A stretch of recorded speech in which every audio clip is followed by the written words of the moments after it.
the displaced and to absorb them adequately.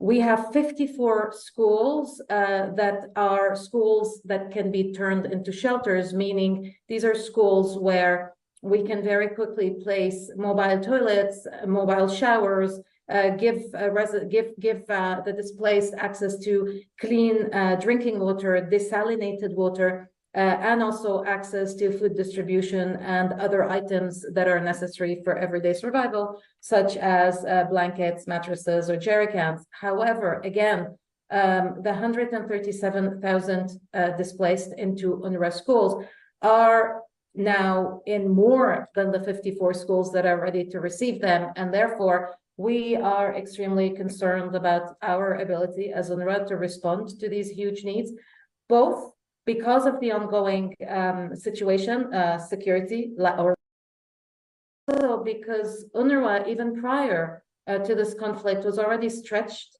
to its financial limits and its resource limits.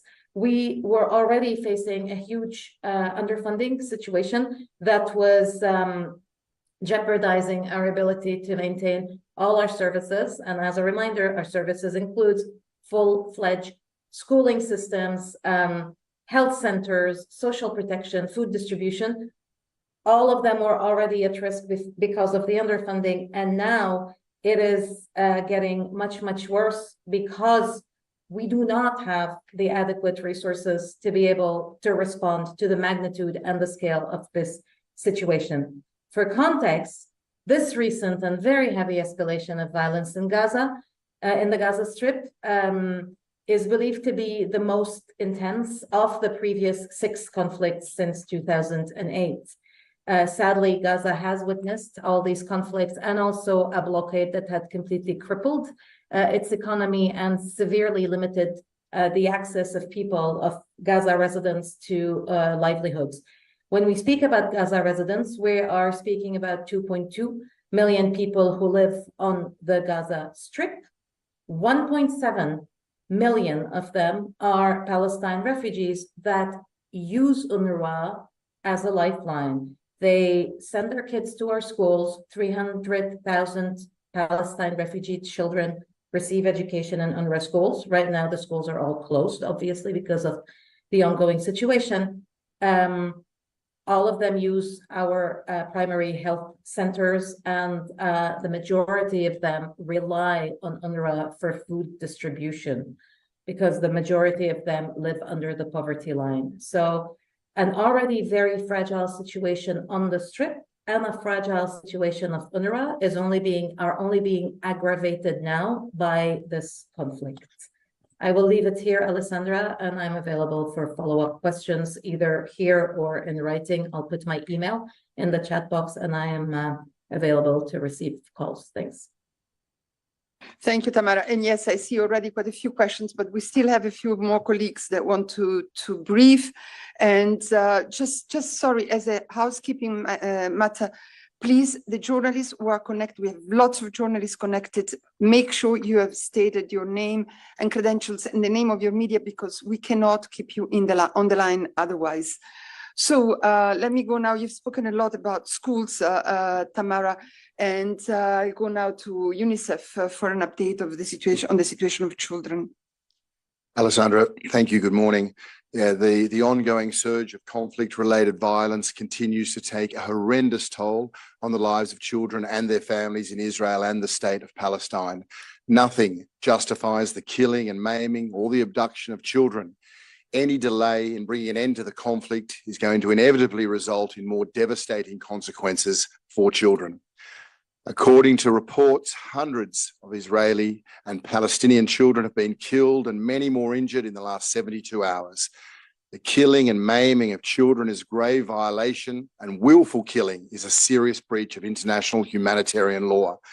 We again, like all colleagues here, call on all parties not to target children and take all necessary actions to ensure their protection during these hostilities. In addition, there are reports of the abduction of Israeli children to the Gaza Strip. The abduction of children by any party to the conflict constitutes a grave violation, and hostage taking is prohibited by international humanitarian law in all circumstances. UNICEF calls for the immediate and safe release of all hostages. Hundreds of thousands of children are affected by the escalation of hostilities in Gaza, and they're in desperate need of humanitarian assistance and, of course, protection. Before this renewed violence, 1.1 million children were already in need of humanitarian aid in the Gaza Strip, the West Bank. UNICEF is extremely alarmed about measures to cut electricity, to cut food, to cut water, to cut fuel from entering Gaza. This will add another layer of suffering to the existing catastrophe faced by families in Gaza. Depriving children access to food and essential services puts their lives at risk, as do these attacks on civilian areas and infrastructure, including health centres, schools, water and sanitation systems. In the Gaza Strip, UNICEF and partners are on the ground. We are delivering emergency humanitarian supply, medical supplies, fuel, as well as supporting with mental health care. Now, with the humanitarian situation rapidly deteriorating, humanitarian actors must be allowed to safely access and support those children and families wherever they are. UNICEF is again calling for the immediate cessation of hostilities and reminding all parties of their obligations under international humanitarian law to afford special protection to children. Every single child, no matter who they are or where they are, must be protected. Thank you, James, indeed. Let me go to my left now. Ravina, you have a briefing note on the situation of human rights in this dire context. Thank you, Alessandra. You should have received a press release from the High Commissioner about half an hour ago on the situation. The UN High Commissioner for Human Rights, Volker Turk, has issued an urgent plea to all states with influence to take steps to defuse the powder keg situation in Israel and the occupied Palestinian territories. International humanitarian law and international human rights law must be respected in all circumstances. We are faced with an explosive powder keg situation, and we know how this plays out time and again.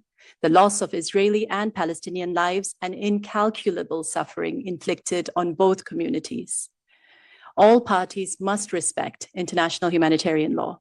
They must immediately cease attacks targeting civilians and attacks expected to cause disproportionate death and injury of civilians or damage to civilian objects. We are deeply shocked and appalled by allegations of summary execution of civilians and, in some instances, horrifying mass killings by members of Palestinian armed groups. It is horrific and deeply distressing to see images of those captured by Palestinian armed groups being ill-treated, as well as reports of desecration of bodies.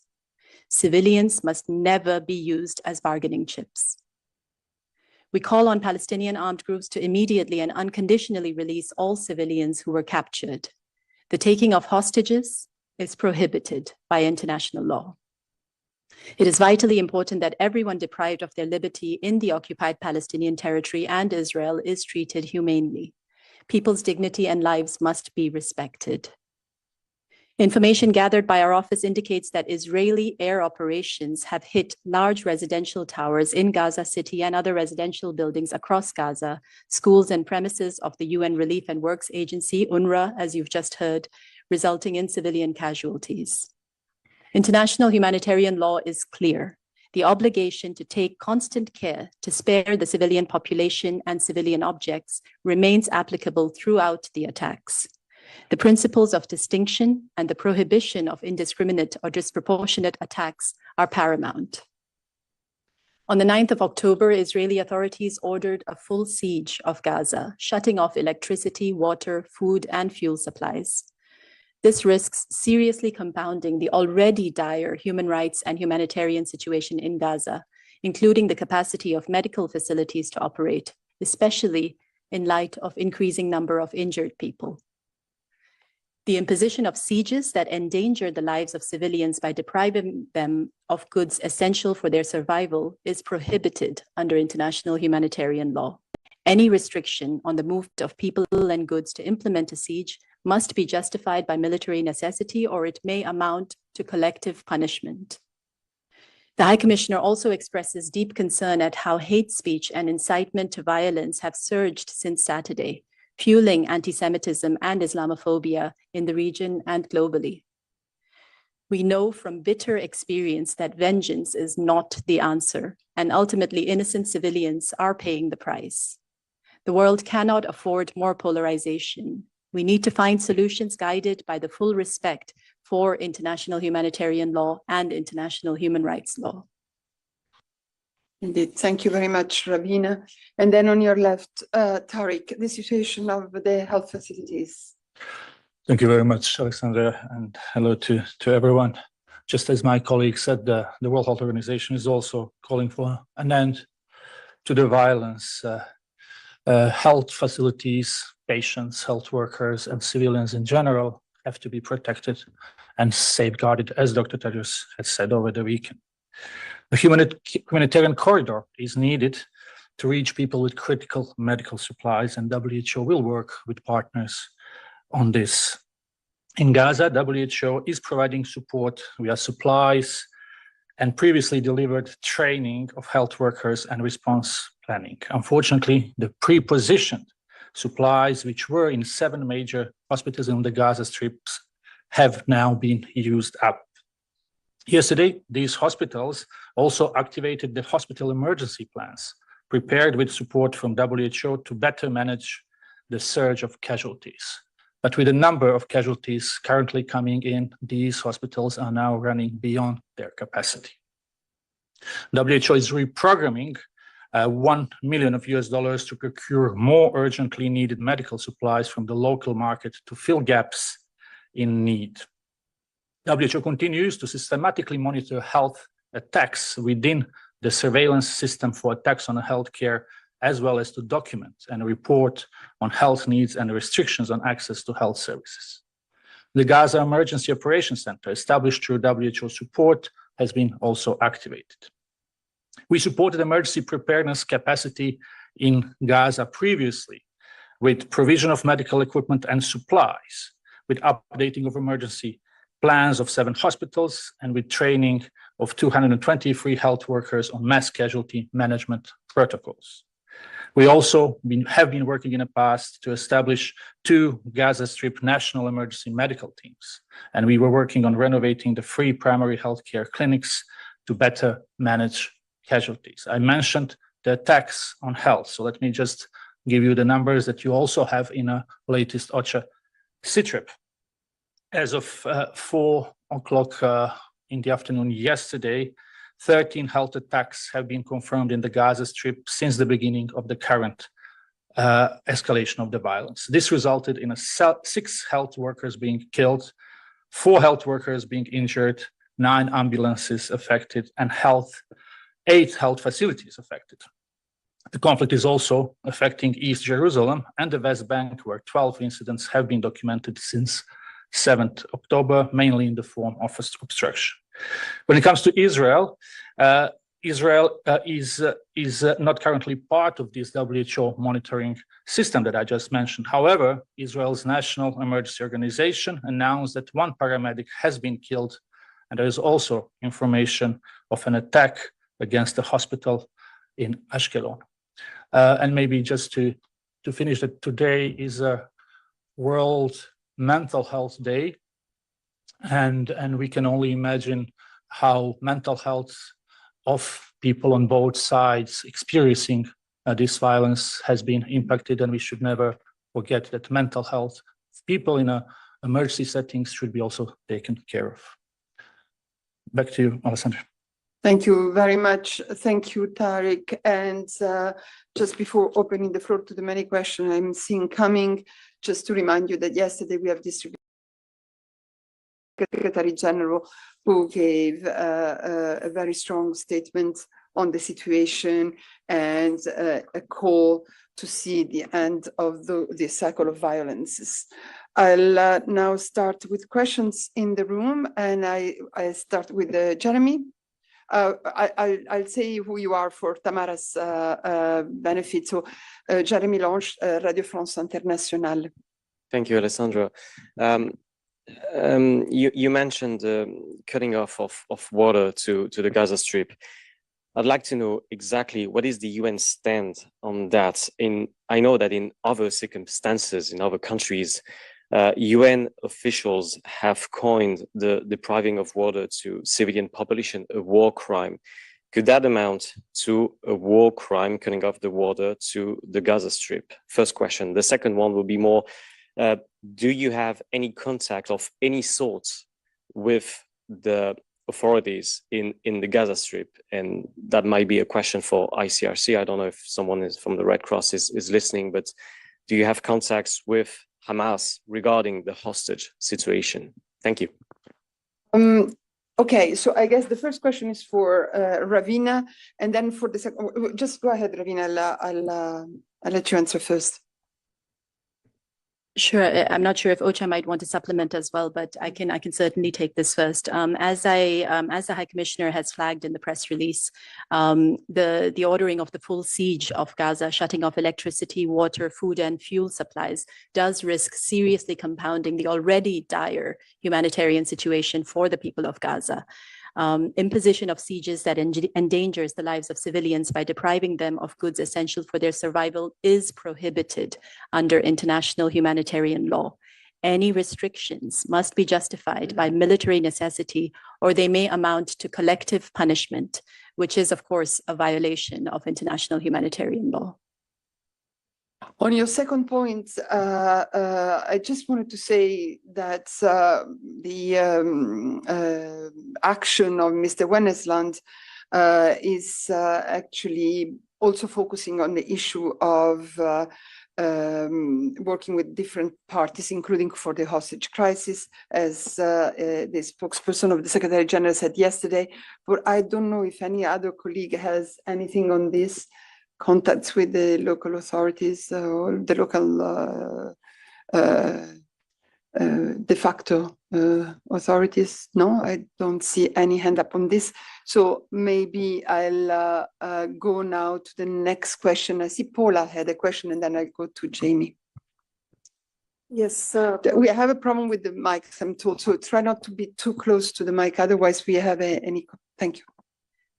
So for Geneva Solutions, I have a question regarding the accusation by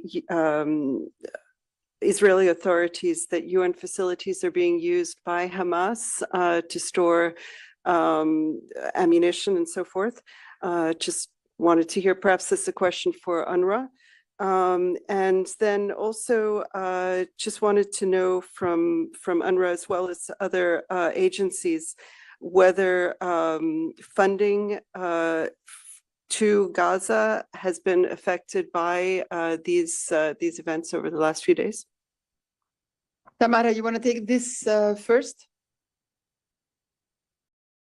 Yes, I can. Thank you so much, Paula. The UN and UNRWA in particular works very, very hard on regular, constant, and very sturdy inspection of our facilities themselves. We have very, very high, what we call humanitarian principles, including neutrality standards, and we have inspection teams that have conducted inspections of almost all our facilities over the last year. So this is constant work in progress to ensure that UN facilities are immune to the use by any warring party or armed groups as a storage place or a launching pad. We take this extremely, extremely seriously. On the funding, again, the funding of UNRWA was already very precarious before this crisis. Now we have heard along with everybody else, statements by a number of strong partners to UNRWA about their revisiting or reassessing of their support to Palestinians. Our strong call as a UN agency is that we be treated as such a UN agency. We are a UN agency. We're mandated by the UN General Assembly. Almost every government in the world has signed off on our mandate. So we truly want to distinguish ourselves from the larger group of recipients of international aid and say that if UNRWA isn't able to respond to the huge crisis in Gaza now, then most likely there will not be anyone else able to provide the kind of assistance that UNRWA does, because UNRWA does have the largest architecture of humanitarian assistance in Gaza, and therefore our plea is not only to spare UNRWA from any change of position from our partners and donors. In fact, we're about to issue a flash appeal about additional funding that we need to be able to respond to this crisis. So this is coming up this week. Thanks, and thank you, Alessandra.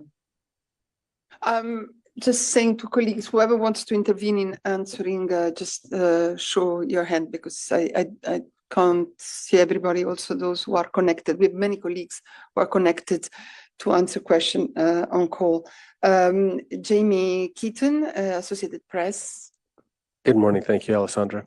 My question, I guess, is for both Tarek and Jens to some extent. Tarek, you mentioned the humanitarian corridor, the hope for a humanitarian corridor. What is being done to bring that about? I mean, are you speaking with authorities? Is that actually, feasible and going to come about, given the circumstances at the moment, particularly at Rafah, if I understand correctly, that it's may or may not be open. And then if I could also ask Ravina, you mentioned the call from the High Commissioner.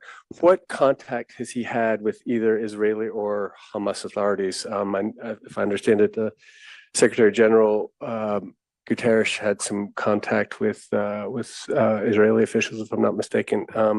So what from the human rights front, what has Volker Turk done to try to impress those positions on the conflicting parties? Tarek, you want to start? Thanks. What we are saying really is that we need supplies to come in. Hospitals cannot run without fuel, without electricity, and as I said, the supplies that we have pre-positioned are already running up. So we need those supplies to come in. Dr. Tedros was yesterday in Egypt, and he discussed with the president of Egypt on how best we can help the UN system to bring these supplies. But we will work with all the other partners, and I'm sure our colleagues in UNRWA will be leading on that. But again, we need to get supplies in because hospitals and patients in those hospitals desperately need those supplies. Over. On the contacts, yes, the Secretary General indeed spoke with Israeli authorities, with President Herzog, Prime Minister Netanyahu should be coming. I have a list that is from yesterday afternoon, so I don't know if in the meantime there has been any update, but what I know is this. He also should have spoken with President Abbas and with President Sisi. He already spoke to the King of Jordan, and we expect him to speak with the Premier of Lebanon if it's not happened while we were sleeping. And Mr. Venesland has been in touch with counterparts from the US, European Union, Egypt, Qatar, Lebanon, and others. And for the High Commissioner, Ravina? Thanks, Jamie, for your question. The High Commissioner is actually in New York right now for the third committee meeting there.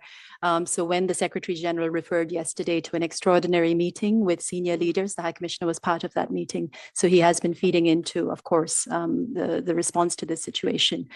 We also have staff in the region. We've got staff in Gaza and in the West Bank, national staff mostly. Unfortunately, as you may recall, visas for our international staff were not granted.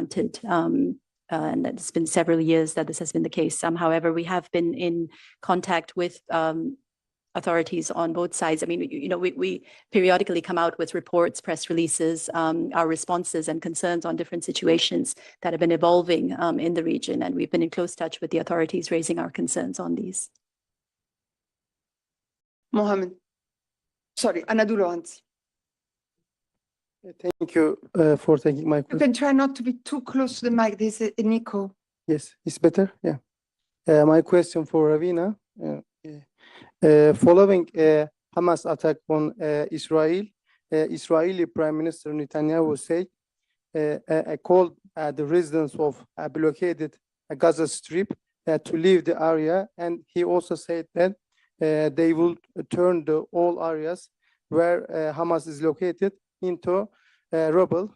Are you concerned about the people of Gaza who have already been in a difficult situation for years against Israeli attacks?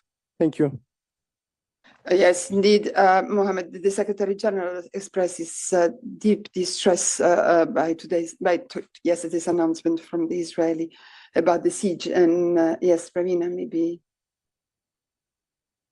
Thank you. No, there are a few elements you refer to here. One is the language of incitement that's being used, and rhetoric that could amount to incitement to hatred and to violence, which of course in this context is explosive. We have already seen it's a very emotional situation, obviously. We have already seen, dialogue and feelings of vengeance among the population. It is the responsibility of leaders to try to calm things down, to try to deal with the situation with full respect for international humanitarian law and human rights law. Unfortunately, we have seen rhetoric that is doing the exact opposite, that is stoking tensions and stoking the violence. There is an obligation on states to prohibit propaganda for war and advocacy of national, racial, or religious hatred that constitutes incitement to discrimination, hostility, or violence. I don't see other hands in the room, so let me go to the platform. We've got quite a few more questions. I'll start with John Zarokostas, France 24 English Channel. Good morning, and also the Lancet, Alessandra. My question is first to Tariq, and I have a follow-up to Ravina. Tariq, in the talks with President Sisi, did Dr. Tedros raise the possibility of having a humanitarian corridor from the Egyptian end of the Gaza Strip, where that has been, as you know, in the past also closed, and that's had difficulties to evacuate injured people into Egypt for special medical care? Is that one option that Dr. Tedros has raised, and is he contacting the Israelis as well? Because I suppose that would require clearance from both sides to have that corridor opened.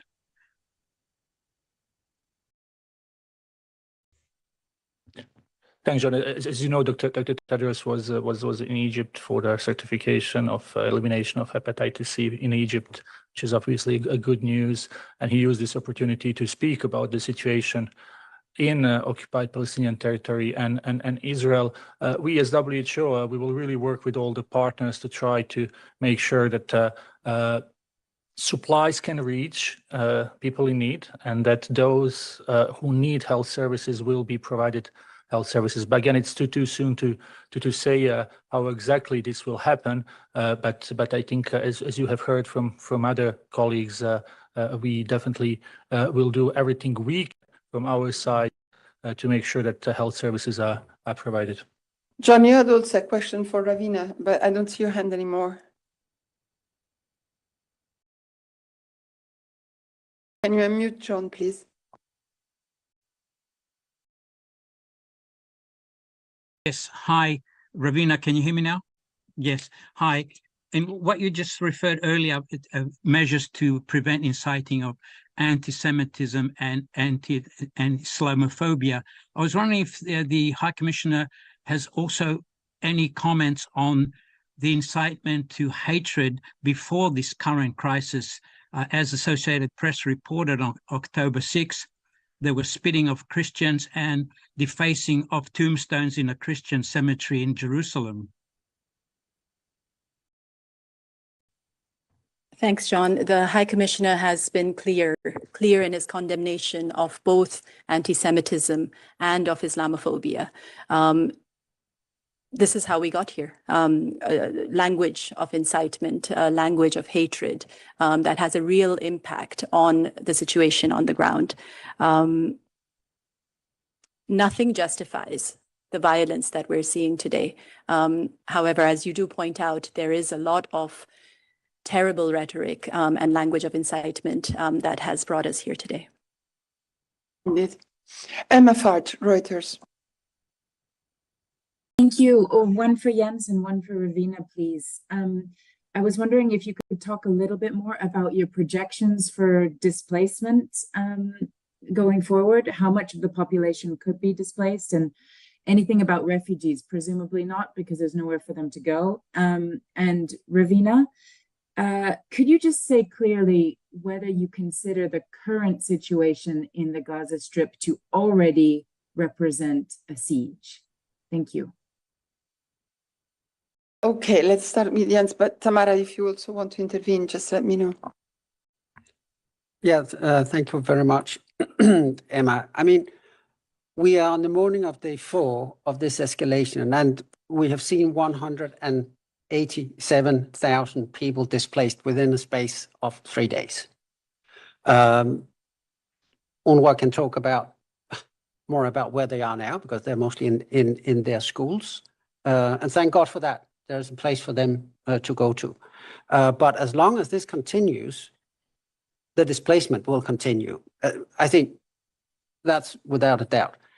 How much? That all depends on for how much longer this goes on. Thank you. Very much. Thanks, Emma. As you know, that the current situation has compounded what has already existed over many years, the situation of the blockade that colleagues referred to, which have led to high levels of deprivation in the Gaza Strip and the lack of opportunities, lack of livelihood opportunities for the people there. So this is compounding an already dire situation there. I can't go beyond that in terms of the legal definitions of sieges for now. Thank you. Christian? Christian Ulrich, German news agency. You have a mic in your, well, okay, whatever, use that. I'll try this. Can you hear me? I wonder whether anyone from UNHCR is listening and whether... William is on call. Are there any provisions, for example, along the Egyptian border for taking in people who might be forced out or flee from the Gaza Strip? Thank you. Thank you. I wonder whether this is more for Tamara, though, but William is on the line too. So maybe, I don't know if, William, you want to start and then Tamara? Or, yeah? William is there. Yes, hello, thank you for the question. Sorry, let me just move the camera a bit there so you can see me. Okay, so well, as you know, UNRWA is the UN agency, the humanitarian and development mandate to provide assistance and protection to Palestinian refugees pending a solution to the plight. UNHCR calls on all countries to allow civilians fleeing Gaza access to their territories and to ensure respect for the principle of non-refoulement at all times. And we continue to call on states not to forcibly return Palestinians, including Palestinian refugees registered with UNRWA, to Gaza.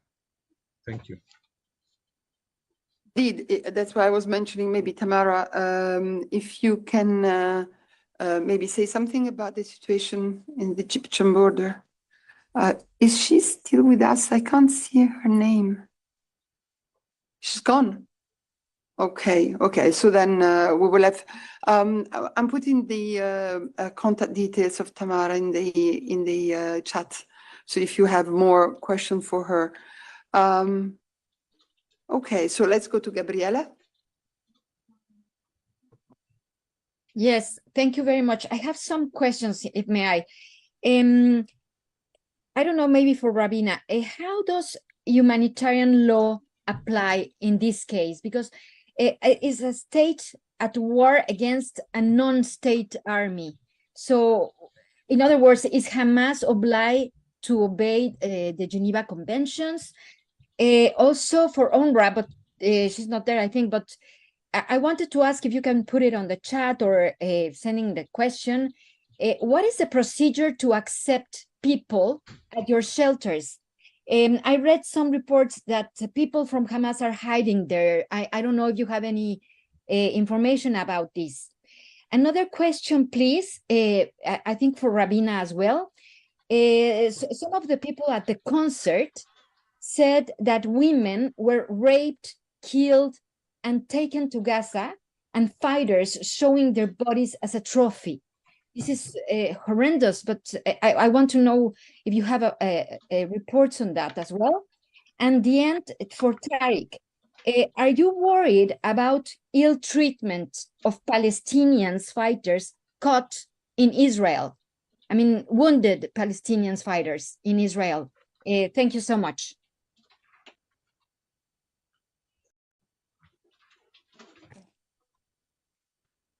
Thanks, Gabriela. Sorry. Thank you, Gabriela, for your questions. The current situation is, it's an armed conflict. That's clear. In an armed conflict, all sides have the obligation to respect international humanitarian law. This includes Hamas, the Israeli side, all armed groups that are involved have the obligation to respect international humanitarian law. And this, of course, this conflict is taking place in the wider context of an occupation by Israel of Gaza. So there are other obligations that come in under international law in the context of an obligation. Perhaps that answers your question. If you need more details, I can provide more details. On the treatment of the people who were abducted and killed by Hamas, as we said, this is horrific. This is clear violation of international law. The desecration of bodies is sick and disgusting and horrific, and we've been deeply distressed by these images. We have seen bodies being paraded as trophies. We have seen the desecration of bodies. On the claims of sexual violence, I don't have confirmation of these reports.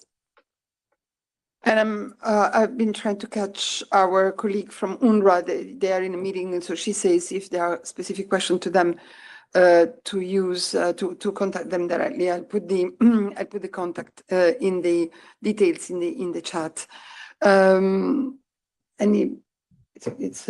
Let's go ahead and yes, Paula. Yeah, go ahead. I've got more questions on the line. Yeah, Paula. Yeah, I just wanted to actually get a little bit more of a response to part of the question that I asked before, which was regarding funding. I'd like to know if any of the agencies may have had sort of earmarked funding going to Gaza that may have been affected. Certain donors might have pulled out following the attacks by Hamas. Paula, hi. Yeah, not yet, but obviously any funding cuts would be a very cruel blow to the long-suffering children of the state of Palestine. Sorry, thank you very much. And Gabriela is reminding me that I had to give you the floor, Tariq, to answer her question. It's Ravina already mentioned international humanitarian law, and there are provisions in this on providing medical care to prisoners of war. I think it's Article 30. So the prisoners of war should be provided with the necessary medical care. Thank you very much. Maya Plans. Yes, thank you for taking my question. My question is regarding the which UN agencies are working at the highest level on the opening of the humanitarian corridors. If any of the agencies present could give me a quick overview update. I know some of you spoke about it, but I would like to know which agencies are working and what level, at what level of the organization.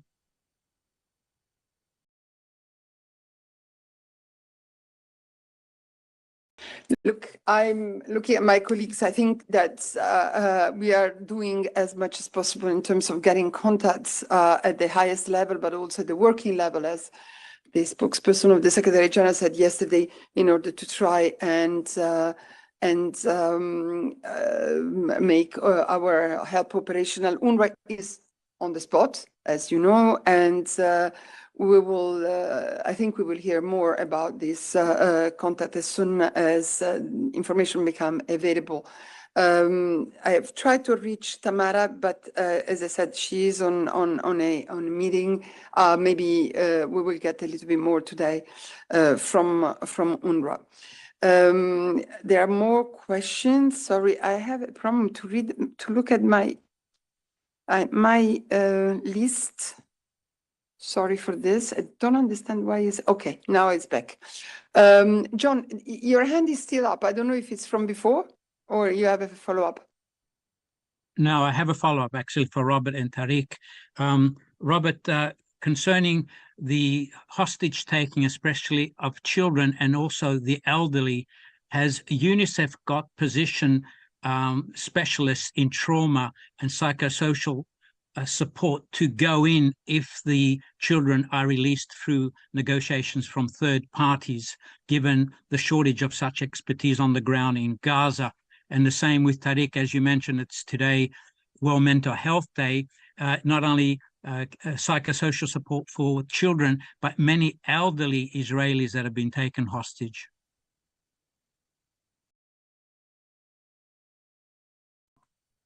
You want to start?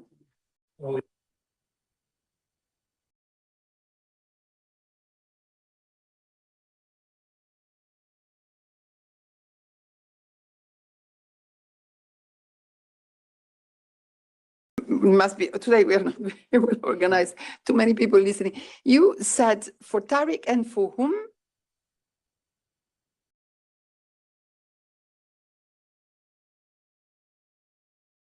The other person you wanted to ask the question to? From the spokesman for UNICEF on the podium, and Tariq. Yeah, okay, not Robert, James then.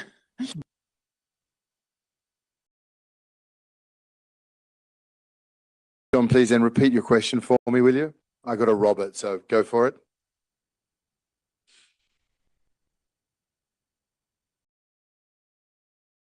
Oh, can you hear me? Can you hear me? Yes. There? All right, fine. Yes, James, what I was interested in is UNICEF have on standby experts in psychosocial and trauma advice in case some of the children, the Israeli children have been taken hostage into Gaza, are released through third-party negotiations. And also for Tariq, I mentioned same possibility of having experts in psychosocial support, not only for children, but also for many elderly people that have been taken hostage. Yeah, thanks, John. Short answer, yes, we have counsellors, experts in psychological support, psychosocial support in Gaza, in the West Bank, available to support anyone and everyone. The obvious segue to this is when you listen to the testimonies coming out of Gaza from children in Israel, it is consistent stories of fear, of suffering, of pain, to be honest. And the only way out of this, to ensure that there aren't great numbers more of children suffering psychological trauma, is, of course, for, as everyone's been speaking this morning, for an immediate ceasefire and a long-term political solution. We have to listen to those children of Gaza and of Israel who are very clearly, and as we've heard, usually through tears, saying, enough, leave us alone. Tariq? Well, first of all, as Secretary General said yesterday, hostages should be released. And obviously, it's a highly traumatic experience for anyone who is taken hostage. So hostages must be provided all medical care, physical and mental care. But I think for all of those people who are going through those horrific moments of being taken hostages, the most important thing is to be released. Emma. Yes, one more for Ravina. Could you just tell me more about this collective punishment concept? What does that mean in international law? Thank you. Thanks, Emma. Collective punishment is where, oh, I'm sorry, I'm too close. So as I mentioned, goods that are vital for the survival of the civilian population must not be restricted. Civilians must be allowed to leave besieged areas should they wish to do so. Any restriction must be justified by a military necessity or may amount to collective punishment. Collective punishment is what it says. It's defined under international humanitarian law as the collective punishment of a population or of a community in response to the actions of certain individuals or armed groups. This is clearly prohibited under international humanitarian law, and it could amount to a war crime. Let me know if you need further on that. Jens wanted to add. Yeah, thank you. I think the question is raised within the context of this announcement of a siege. And I just want to provide a little bit of detail on that, because this stripping away of essential services did not start yesterday. In fact, since the evening of the 7th of October, the Israeli authorities ceased supplying electricity to the Gaza Strip and reducing the number of hours that they have electricity available. And that's where the only thing that's keeping the lights on a few hours a day is the Gaza power plant itself, and that one is running out of fuel. On the evening of the 8th October, the Israeli authorities decided to cut off the water supply. So since then, provision of water has gone down as well. As I mentioned, this is affecting about 610,000 people who already had very limited access to drinking water. So this is a crisis still developing, and every hour without electricity, every hour without proper access to clean water raise any number of concern for people's health and for the ability of those responding. We hear from the hospitals, without power, you can't do much, frankly. So the crisis is very much unfolding and growing by the hour as these basic services are cut off. Thank you, Emma. You have a follow-up? Sorry, no. Okay, so let's go to the last question from Nick. Yeah, yeah, thank you very much on the same subject. I mean, the High Commissioner's statement is explicit that a siege can only be justified by military necessity. Could you explain what constitutes military necessity? And in a situation where we have armed violence and hostage taking, can you just also be clear why this situation doesn't constitute military necessity? I mean, the Secretary General's statement yesterday makes it clear the UN doesn't believe it. So could you just explain why? Thank you. On the Secretary General statement, I'll leave it to Alessandra to clarify. I mean, the Secretary General clearly, I think, has said time and again, and so has the High Commissioner, that there is no military solution to this protracted situation. There are solutions, which we have discussed at the United Nations over decades now, military solutions. The whole concept of a military solution is not logical. Under international humanitarian law, now there have been lots of questions raised about, Hamas positioning, for example, weapons in civilian facilities, whether certain attacks by Israel are proportionate or not. International humanitarian law is clear that the onus is on the parties to the conflict to take constant care to spare the civilian population and civilian objects. And this remains applicable throughout the attacks, no matter what the circumstances is, no matter what the other party is doing. These are obligations under international humanitarian law. The imposition of sieges, the deprivation of the civilian population from its basic needs is prohibited. Principles of precaution in attack requires all parties to take feasible measures to avoid and in any event to minimize incidental loss of civilian life, injury to civilians, and damage to civilian objects. Now, this includes verifying that the target is a military objective and that the attack respects the proportionality requirement. Choosing weapons and timing for the attack with a view to avoid